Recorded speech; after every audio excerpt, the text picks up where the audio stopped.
am honestly very scared for relationships these days, and because I am a certified lover girl at heart, I always have been since high school, since middle school, and college. I've always been a certified lover girl. I wanted to make this video to talk about the reasons why your relationship may be struggling or why you guys may be arguing at this very moment in time, and hopefully it'll help you navigate the different phases of your relationship, because there definitely are phases and you have to kind of like grind to get through them. So that's what we're going to be talking about today, because I'm really scared that if we don't start having these conversations, relationships are just going to become a thing of the past. And I don't know if it's because of this new generation, or I don't want to blame it on them, because I feel like everybody blames everything on this new generation. But the bottom line is I want to see if we can figure this thing out. So, these are some of the reasons why I feel like you and your significant other might be arguing. And granted, none of these have to do with loyalty at all.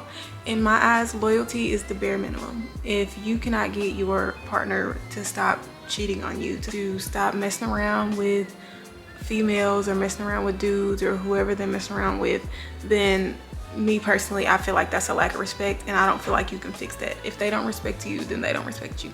That is just my personal opinion. So none of these will have anything to do with loyalty. The first reason why you and your partner are probably arguing is because y'all are in it to win it. Either you are in it to win it or he is in it to win it. And what in it to win it basically means is you are arguing because you want to win. You're not arguing because you want to fix it. The main thing that I always ask people whenever they are arguing with somebody or in disagreement with somebody is, did you go into the conversation wanting to find a solution, or did you go into the conversation wanting to get your point across? Because which approach you took really change the trajectory of the conversation. And going into it with a mentality of, okay, I just want to fix it, that's the goal, is I want to fix it, that can be the difference between like squashing it right there and letting the argument go on for days and weeks. So before you go into any argument or any conversation, I will say, let's call it a conversation. Before you go into any conversation with your significant other, change your mindset and flip the switch and say, okay, I'm going into this trying to understand. I'm going into this trying to find a solution. I'm not going into this to see who can yell the loudest. I'm not going into this to see if I can be right at the end of the day. I'm not going into this to see if I can win the argument. My main goal, I will have been successful if we can fix it and walk away from the problem. That is the mindset that you should be going into every disagreement, every conversation with, because that can really be the difference. Most of the time, that's all you need. It's just that one little switch. And sometimes you don't even notice you're doing it. You think you're going into a conversation, a disagreement, and you think that you have the best interest of your relationship in mind. But most of the time we don't. Most of the time we're so consumed with our own feelings that it's difficult for us to really think about, okay, how did they feel? Why did they feel this way? Most of the time it's just a miscommunication. So make sure that every time you go into a talk, a conversation where you're going to be discussing a touchy subject or something that y'all have been kind of bickering or going back and forth about, make sure that you're going into it with the mindset of, I want to fix it. There's no point in us doing all the yeah, rah in between. There's no point in us doing that. We just need to figure out, how do we move forward? How do we fix it? Okay, that's number one. The second one, and don't get mad at me because I know y'all like to tussle, but the second one is you are probably arguing because you are basing the strength of your relationship off of social media. Listen, I know a lot of us know that social media is not real, but some of us don't know that social media is not real. And some of us don't know the real impact social media is having on the way we think. Like whenever we're scrolling on TikTok or on Instagram Reels and we see this one girl who gets a dozen flowers every single week from her man, automatically you're kind of like, I ain't got flowers from him in a while, and it makes you feel some type of way. And then that making you feel some type of way then translate into you are changing your energy around him. Maybe you now kind of have like a slick little attitude and you don't even realize it just because you saw that one TikTok. And I'm not doing this to come at anybody, because trust me, I used to be the same way. I used to look at certain things on TikTok and I used to kind of pick apart, okay, well, what is Rico doing this? Is Rico doing that? Like, he's doing that for her, but Rico hasn't done that for me. I used to do that, so don't think I'm trying to throw shade or throw shots. I'm not. All I'm saying is we need to know how to distinguish between our real, true, genuine, in real life relationship and the stuff that we see online, because the stuff that we see online is very much orchestrated. It's very much like, just because you see, oh, he got her flowers like in every single TikTok, these TikToks could have been filmed months away from each other, like, or they could be using the same video of the same flowers, and it could be, you know what I'm saying, like, you just don't know. You don't know the real situation.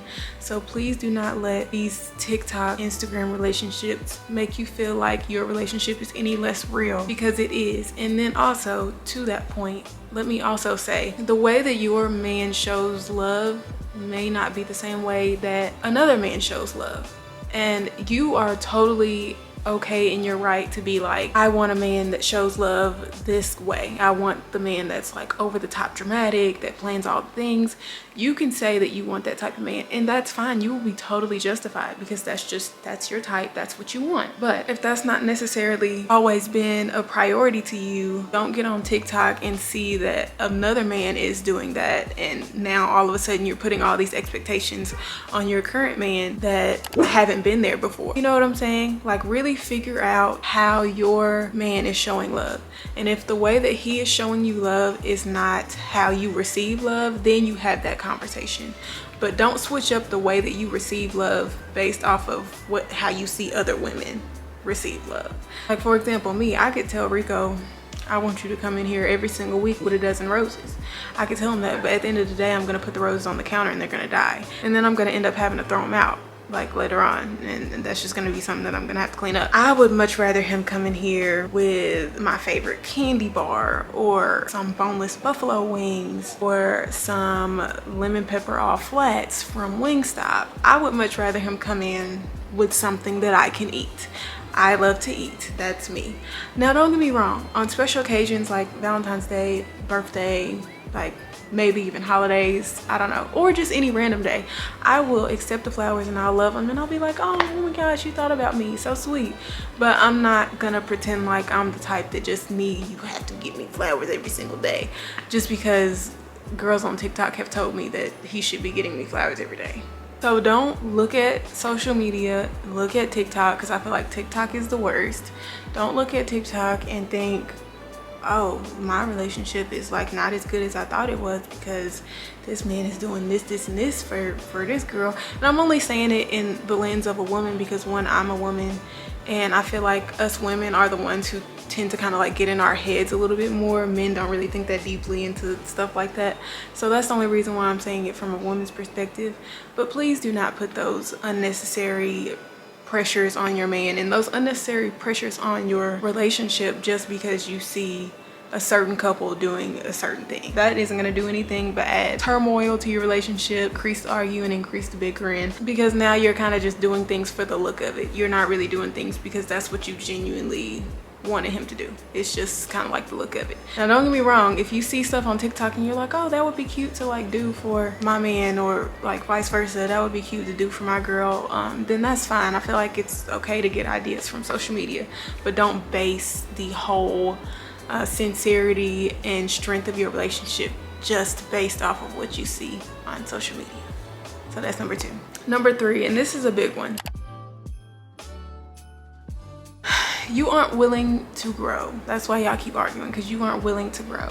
And I see a lot of this happen with men, but it can happen with both men and women. If you are not willing to grow, I don't care if you get into a relationship with Zendaya, Rihanna, or Beyonce. The relationship is not going to work.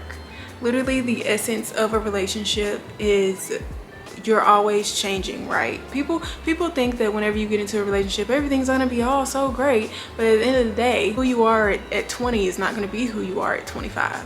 So it's just like you are always gonna have to grow and adapt with the person that you are with, meaning that you have to be willing and open to make changes that will then benefit your relationship.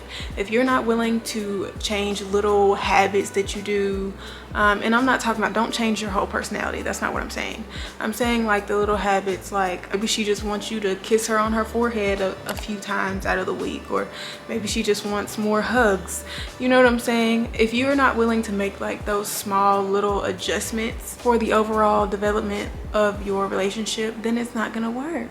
It's not gonna work, because eventually your lack of growth is going to catch up with you, and then it's going to catch up with whomever your partner is as well, and they're going to realize, okay, I'm doing all this growing, I'm doing this and this, I'm doing the things I need to do to change for this relationship, and you're not doing anything. So eventually there's going to be some resentment there. So you're going to have to be willing to grow for your partner, and most of the time that kind of comes, I don't want to say naturally, but it kind of like just overall it comes whenever you're really in love with somebody. Like when you really love somebody and you just really don't want to lose them, most of the time like your willingness to grow will eventually come, unless you're just super duper stubborn. And listen, relationships are not for stubborn people. You have to be open to change. You have to be open to grow, and I'm talking both parties, not just one. Reason number 4 on why y'all are probably always arguing is you haven't confronted the reasons why you act the way you do. And I'm not gonna say too much about this because I feel like it's self-explanatory. I feel like y'all know what I'm saying when I say this. There are certain things from our past that make us act a certain way in certain situations. Whether it be you just get a little bit more angry than the next person, whether it be you pop off at the mouth, you start bad mouthing, cussing, doing all this, whether it be that, whether it be you shut down whenever things get too serious, whether it be you don't let anybody in, it's hard for you to open up, whether it be it's hard for you to trust, so you don't, you know, tell your significant other when something is going on. That was my thing. That was my thing, because the things that happened in my past, it was hard for me to trust anybody. I don't want to make it seem like it was just him. It was hard for me to trust anybody, because I was more so like the person to where I'm not going to give you anything personal about me, because I don't want you to come back later on and use it against me. Like, I don't want to give anybody an inch and then they take a mile. You know what I'm saying? That was my thing. So not going to do too much on this one, because you probably already have something that pops in your head just by me saying that. So whatever that thing is that happened to you, that is influencing your attitude, that is influencing the way you communicate, that is influencing your willingness to accept love, whatever it is, you have to confront that. I'm looking at you, you have to confront it, because you think you can just keep on going and keep on moving and just put it on the back burner and it'll be fine. It won't be fine. You have to confront it. That's all I'm gonna say. You know what I'm talking about.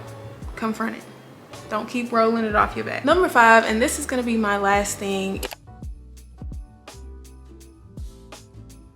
is you don't actually know how your partner receives love. So you're just out here doing things that you feel like should be the way that she or he receives love, but you don't actually know the way that they receive love. Do you get what I'm saying? So let me think of an example. If I'm a woman and I have a man who does like over the top huge gestures all the time, like really big things, but my love language is physical touch. The goal of like loving your partner is loving them in a way that they can receive it. So if their love language is not big huge gestures, then it's just kind of gonna be another thing that you did. It's not really gonna hit where you want it to hit. Really, you want to get to the root of like, what can I do that will present as an action of showing love? Because sometimes people will be in a relationship for like a year, 2 years, 3 years, and the whole time sis has not been feeling loved by you. The whole time you think you grinding, doing what you gotta do, showing love, doing this, but really like whatever the thing is that you're doing hasn't really meant as much to her, because that's not the way that she receives love. So you kind of have to be like selfless in a way to where you're willing to adjust the way that you give it in order to make sure that she or he is receiving it to the fullest. You know what I'm saying? That's something that me and Rico had to work through as well. Like, I know Rico's love language is acts of service, so he more so receives love in a way that like, I'm gonna make sure he's good. Like, I will kind of like drop what I'm doing, I guess you could say, to make sure that he's good. For example, like if he is running late to work and he asks me if I can pack his lunch, and I'd be like, okay, cool, I'm about to go pack it. That is like the way he receives love. He's like, dang, like she got me, like, you know, that's kind of like how he thinks, like she got me, like, and that makes him feel good. So, you know, that's how I show him love, is that I'm just there for him in different ways where he might need help. And now I'm gonna stop talking because I feel like I've lectured at y'all for a long time now. So if you like this video, make sure that you hit that thumbs up button. Leave me a comment down below if you got something to say, and look around on my channel, and if you like what you see, then go ahead and subscribe and join our family.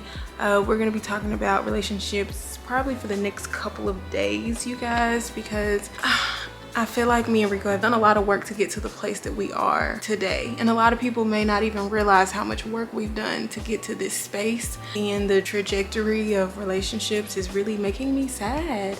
It's making me sad. So hopefully by putting these videos out, and me being in a relationship going on 5 years, me being engaged, hopefully it will help alleviate some problems for newer relationships. So that's kind of the goal here.